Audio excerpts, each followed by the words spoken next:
Good morning Ohio at magandang umaga sa atin mga kasipag. Konting sharing lang po tungkol sa mga natutunan ko dito sa Japan. At ang isa po doon ay ang yatay o food court kung tawagin. Sa atin po yung mga street food natin dyan. Kadalasan po dito sa Japan tuwing festival lang po merong ganyan. Unlike po sa atin na halos araw-araw may makikita tayo nagbebenta ng mga ganyan sa kalsada. Pero dito po sa Japan tuwing may okasyon lang or festival. Napakarami rin ng food trip na meron dito. At hindi lang marami, iba't iba pa.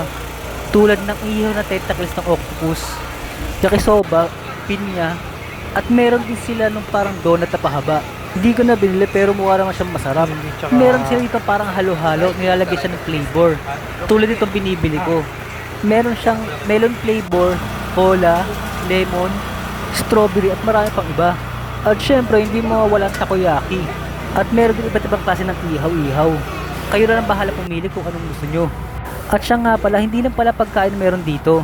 At gaya na nakikita nyo, meron sila tinda dito ng mga mask o mas kilala sa tawag na kitsune mask, ang traditional mask dito sa Japan.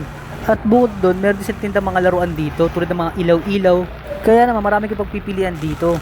At syempre, hindi kayo maboboring sa paglalakad nyo. Ang dami nga lang tao ngayon, pero syempre expected na natin yung gawa ng festival dito.